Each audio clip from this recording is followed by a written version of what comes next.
अस्सलाम वालेकुम, मैं हूं आबिद अंदलीब। नाजरीन, इमरान खान की इस्लामाबाद हाई कोर्ट के अंदर आखिरी 20 मिनट कैसे ये सारी की सारी कहानी, सारा का सारा जो खेल था वो रिवर्स हुआ। लाइट भी चली गई बीच में, कोर्ट रूम के बाहर फायरिंग की आवाज़ें भी आई और उसके साथ साथ ये पूरी इंटरेस्टिंग डिटेल्स है कि इमरान खान की जो एक धमकी थी जिससे इनका सारा जो मंसूबा था वो नाकाम हुआ। आज जब सारा प्रोसेस मुकम्मल हुआ, तकरीबन 7 बजे तक जितने भी मुकदमात थे इमरान खान साहब के हवाले से, उनमें उनकी जमानतें मंजूर हुई, उसके साथ मचल के जमा हुए।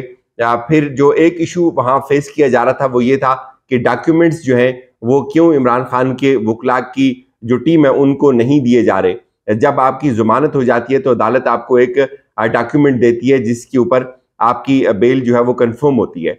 तो ये एक इशू था, डॉक्यूमेंट्स अमले की तरफ से नहीं दिए जा रहे थे। इस दौरान अचानक ये खबर भी आई कि बाहर पंजाब पुलिस की नफरी तैनात है और वो किसी ऐसे मुकदमे में गिरफ्तार कर सकती है जो पंजाब के अंदर दर्ज हो। उसके बाद दोबारा वकला ने प्रोसेस शुरू किया और ये जमानत भी मंजूर करवाई कि जो भी कोई मुकदमा इस वक्त तक पाकिस्तान भर में कहीं भी इमरान खान साहब के ऊपर है उसके अंदर उनकी जमानत करवाई जाए।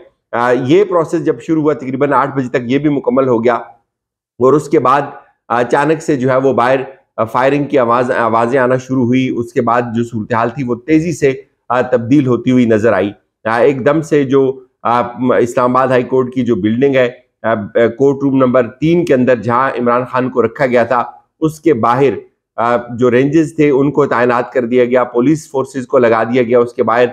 और जो फायरिंग की आवाज़ें थी वो उसकी डिटेल्स भी इमरान खान को बताई। तो उसके बाद जो तशवीश थी वो बढ़ने लग गई और ये अंदाजे लगाना शुरू किए गए कि अब लगता है कोई दूसरा ऑपरेशन हो सकता है। उसके बाद अचानक फिर जब ये फायरिंग का सिलसिला थोड़ा ख़त्म हुआ तो ये डिटेल्स आना शुरू हुई कि कोई नया ऑपरेशन है या इमरान खान साहब को इस तरह से मजीद रखा जाने का कोई मंसूबा है, ये भी हो सकता है। लाइट जब चली गई इस्लामाबाद हाई कोर्ट की बिल्डिंग की, गो कि वो कुछ थोड़ी सी ही देर के लिए गई, लेकिन उसके बाद जो तशवीश थी वो मजीद बढ़ गई। उसके बाद खान साहब ने अपने वकला से मुशावरत की और वकला उनके पास आए। उन्होंने कहा कि लगता यही है कि ये कोई नई चाल चलने जा रहे। और इमरान खान साहब ने जब वकला से मशवरा किया तो उन्होंने कहा कि आप जो सिक्योरिटी हुकाम है, जो DIG सिक्योरिटी थे, उनको बुलाया गया। उसके बाद उनसे बात की, खान साहब ने उनसे भी ये कहा कि आप अपने IG को बुलाएं।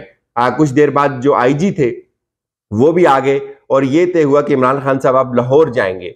जब ये बात लाहौर जाने की हुई तो उसके बाद चीज़ें दोबारा से फिर ख़राब होना शुरू हो गई। अचानक से ये जो गाड़ियाँ थी इमरान खान की, जिन्होंने इस्लामाबाद हाई कोर्ट के अहाते के अंदर दाखिल होना था, वहाँ से इमरान खान साहब को पिक करना था, उन गाड़ियों को इजाज़त नहीं मिली, उनकी सिक्योरिटी क्लियरेंस नहीं हुई। और इस दौरान एक नया ऑपरेशन शुरू कर दिया गया कि जैसे इस्लामाबाद हाई कोर्ट के मज़ाफ़ात में या उसके अहाते में कोई ऐसी चीज हो सकती है। ऑपरेशन अभी तक क्लियर नहीं हुआ था तो IG साहब वहां पहुंचे। IG इस्लामाबाद जब वहां पहुंचे तो जो रूम था कोर्ट रूम नंबर 3, चूंकि बदस्तूर इमरान खान उस कोर्ट रूम के अंदर ही मौजूद रहे, जो दिन का बेशतर हिस्सा था उन्होंने उसी कोर्ट रूम के अंदर गुजारा, तो उस कोर्ट रूम को खाली करवाया गया। उसमें IG और DIG ऑपरेशन और इमरान खान मौजूद रहे। काफी देर तक उनके मुज़ाकरात होते रहे, लेकिन वो मुज़ाकरात नाकाम हो गए। इमरान खान साहब ने उनकी किसी शर्त के ऊपर जो है वो हामी नहीं भरी। जब वो इनकार हुआ उनको तो उसके बाद एकदम से फिर जो सिक्योरिटी थी उसको हाई अलर्ट कर दिया गया। ऐसे लगने लगा कि शायद मुज़ाकरात अब नाकाम हुए, तो लगता है कि फिर एक दफ़ा जो गिरफ्तारी है वो अमल में लाई जाएगी। और लग रहा था कि शायद कोई ऐसा ट्रेप है जिसमें इमरान खान को फंसाया जा रहा है या इमरान खान को कोई ऐसी ऑफर की गई है जो इमरान खान ने एक्सेप्ट नहीं की, चूंकि उससे पहले उन्होंने अपने वकला से मुशावरत कर रखी थी।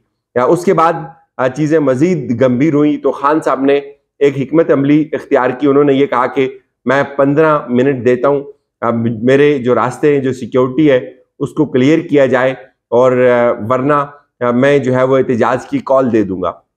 15 मिनट के अंदर अंदर उन्होंने जब अल्टीमेटम दिया 15 मिनट का, तो फिर सबकी दौड़ें लग गई। फिर उनको भी समझ आई कि अब हालात जो हैं वो उनके कंट्रोल से बाहर निकल जाएंगे। इस दौरान फिर अचानक से खान साहब के जो वकला थे, जब वो रूम खाली हुआ दोबारा उनके पास पहुंचे तो खान साहब ने ये कहा कि मैं एक वीडियो मैसेज देना चाहता हूँ। उससे पहले अभी उन्होंने खान साहब से एक पैगाम लिया, वीडियो उस वक्त तो वो रिकॉर्ड करना चाह रहे थे, लेकिन नेट की बंदिश की वजह से वो वीडियो रिकॉर्ड नहीं हो सकी। तो उन्होंने जुबानी ये पैगाम लिया, खान साहब के जो वकला थे उनको भी बताया उन्होंने कि ये पैगाम दिया जाए, बाहर जाकर मीडिया को ये बात बताई जाए कि इमरान खान की जो सिक्योरिटी है उसकी क्लियरेंस के लिए ये ज़रूरी है कि जो एहतजाज हो रहे हैं, जो सड़कों की बंदिश है वो खुले, तो जो कारकुन है वो घरों को चले जाएं। इस तरह की जो उन्होंने जब पैगाम भिजवाया और उसके कुछ देर बाद चीज़ें फिर तब्दील हो गई और खान साहब ने ये भांप लिया कि इनको अब गिरफ्तार करने का ही कोई मंसूबा है। और उसके बाद जब उन्होंने 15 मिनट का अल्टीमेटम दिया और उसके बाद फिर दौड़ें शुरू हुई और खान साहब ने अचानक से फिर जो उनकी लीगल टीम थी उनके साथ मशवरा करके एक वीडियो रिकॉर्ड की, 1-1.5 मिनट की जो वीडियो थी उसमें खान साहब ने कहा कि ये मुझे गिरफ्तार करना चाहते हैं। और उस वक्त तक वाजे तौर के ऊपर ये चीज नजर आ रही थी कि इनका कोई इरादा बन रहा है, चूंकि जब से ये 7 बजे तक तकरीबन ये प्रोसेस सारा मुकम्मल हो गया हुआ था और 7 बजे तक एक्सपेक्ट किया जा रहा था कि अब इमरान खान यहाँ से चले जाएंगे, लेकिन उसके बावजूद भी उनको रखा गया था अंदर। और ये जो अंदाजे थे, ये जो शकूक व शुबहात थे, ये गहरे हो रहे थे मजीद। और सब लोग ये बात समझ रहे थे कि जो एक्टिविटी है, जिस तरह से रेंजेस को बार बार लाइन अप किया जा रहा है, जिस तरह रेंजेस कमरे अदालत के बाहर हिसार बना रही हैं और ऐसे लगता था कि उनको कोई अहकामात ऐसे मिल रहे हैं कि गिरफ्तार किया जा सकता है या सिक्योरिटी का बहाना बनाकर मजीद कोई नया जो है वो काम हो सकता है। तो इसलिए जब वो वीडियो पैगाम उन्होंने रिकॉर्ड करवाया तो उसके बाद वो सारे रास्ते भी क्लियर हो गए, सारी सिक्योरिटी भी क्लियर हो गई और अगले 20 मिनट के अंदर अंदर चीजें तब्दील हुई और एक दफा फिर उन्होंने चकमा दिया। जो आम आवाम थी बाहर, जो जनरल पब्लिक थी, जो वकला थे, उनको एक तरफ और सिक्योरिटी को एक तरफ तैनात करके ये इंप्रेशन दिया गया कि इमरान खान को मरकजी दरवाजे से निकाला जाएगा, लेकिन ऐसा नहीं हुआ और इमरान खान को दूसरे दरवाजे से निकाल कर ले गए।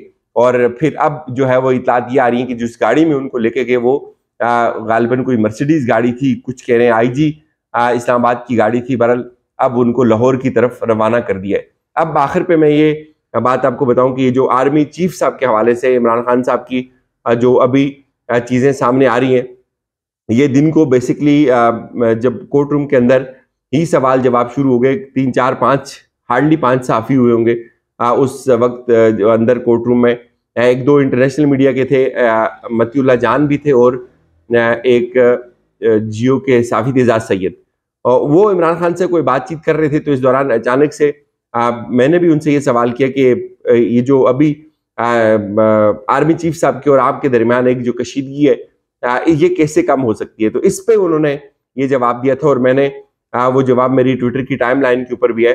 उस पर उन्होंने कहा था कि उनको ब्रीफ ये किया जा रहा है कि जैसे मैं उनको आकर जो है वो डी नोटिफाई कर दूंगा, मेरा ऐसा कोई इरादा नहीं है, मैं उनको डी नोटिफाई नहीं करूंगा। मैंने उनको एक अहम तरीन शख्सियत के जरिए भी ये पैगाम भिजवाया है कि मैं ऐसा कोई इरादा नहीं रखता, मैं उनको बिल्कुल डी नोटिफाई नहीं करूंगा और मैं इक़्तिदार में आऊँगा तो मेरा उनके साथ बड़ा अच्छा रिलेशन डेवलप होगा। यही कुछ इजाज़त दीजिए, अपना ख्याल रखिएगा, खुदा हाफिज़।